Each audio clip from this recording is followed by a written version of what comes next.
मुझे बजट के ऊपर 22-23 के ऊपर बोलने का मौका दिया, आपको बहुत बहुत धन्यवाद।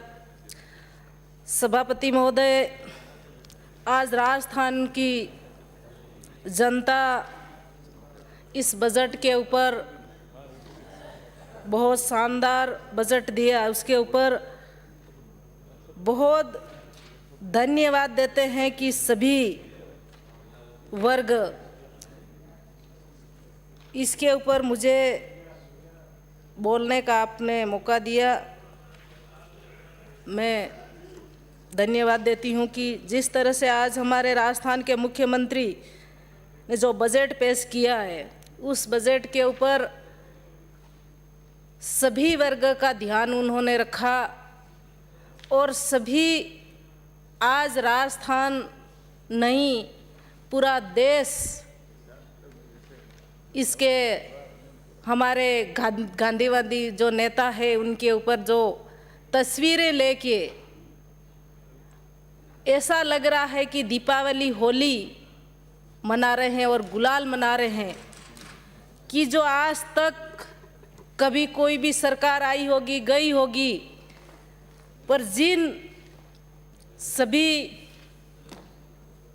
वर्ग को ध्यान रखा और जो बजट पेश किया, तो मैं ज़्यादा तो नहीं कहूँ पर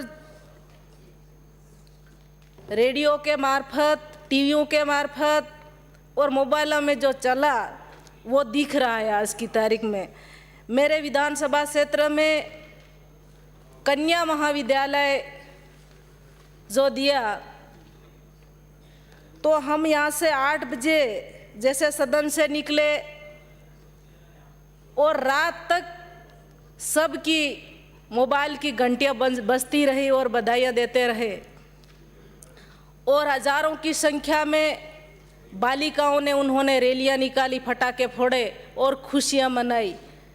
पिछले बजट में 2018 में मेरे विधानसभा क्षेत्र कुशलगढ़ को कॉलेज मिला, आज वहाँ 1000 बालक बालिकाएं पढ़ रही है।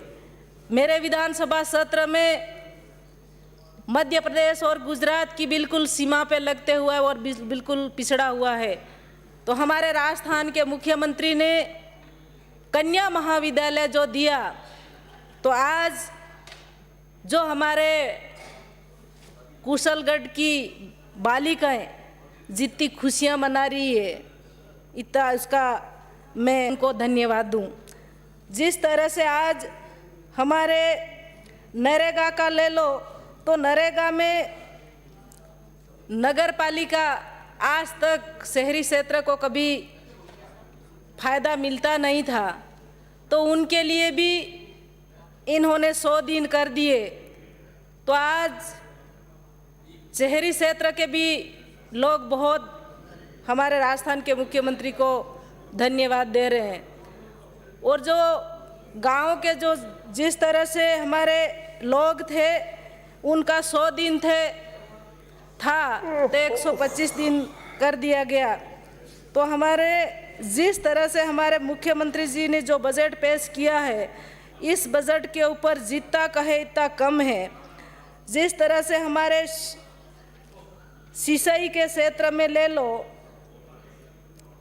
तो हमारे कुशलगढ़, बागीदोरा, सज्जनगढ़ को जो बजट दिया है, मैं धन्यवाद देती हूँ कि जिस सिंचाई के ऊपर वास्तविक मेरा क्षेत्र एक सूखा एरिया है और सूखा एरिया में आज की तारीख में पानी पीने का भी घाटा क्षेत्र में नहीं मिल रहा है।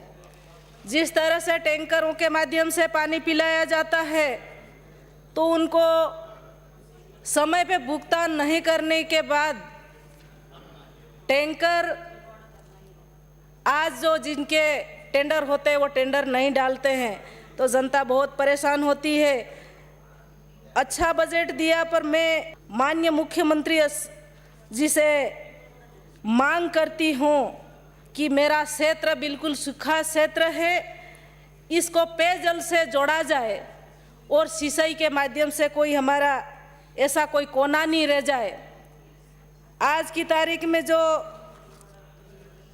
हाथिया दिल्ली है, हाथिया दिल्ली में आज भी एक कोई घटना ऐसी घट गई थी। मैं गई आज 10-15 दिन पहले।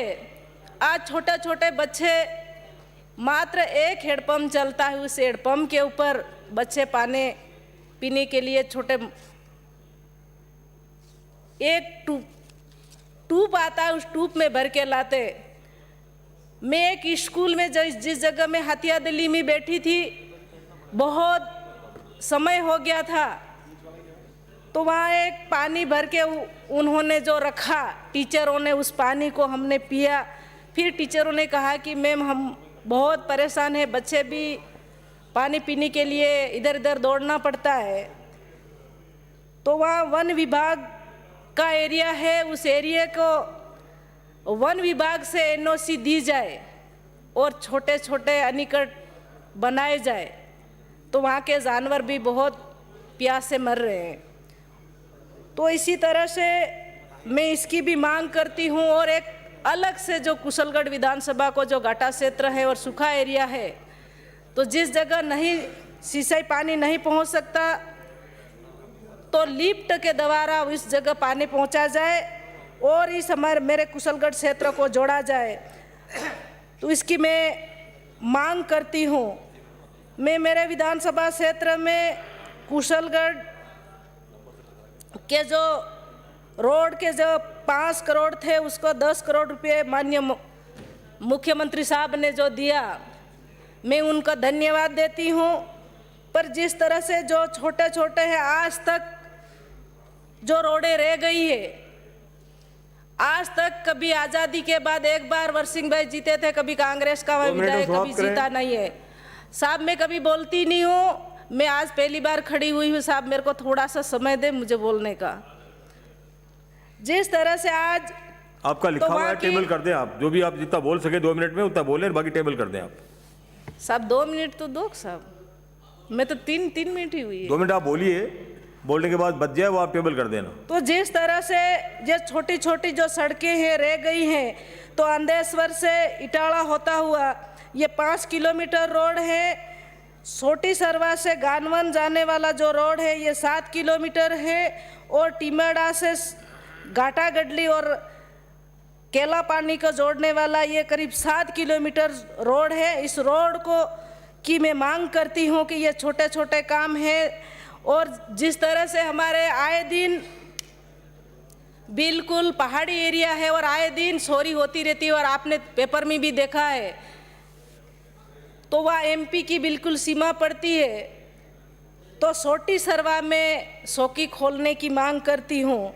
और जिस तरह से टिमेड़ा में भी अभी आपने पढ़ा होगा पेपर में, तो 4 चोर थे, उसमें से 3 चोर भाग गए और एक जने को पकड़ने के बाद भी आज भी पुलिस उसकी कार्रवाई नहीं कर रही है। तो ऐसे छोटी छोटी अपने टिमेड़ा बड़ा में भी एक चौकी खोली जाए। जिस तरह से हमारे कसारवड़ी में चौकी पहले से थी और उस दिन बजट में सीएम साहब ने चौकी की वापस घोषणा की है, तो उस चौकी नहीं, उसको थाना बनाया जाए। वो गुजरात की बिल्कुल बॉर्डर पे है। इसी शब्दों के साथ में आपने मुझे बोलने का मौका दिया। बहुत बहुत धन्यवाद।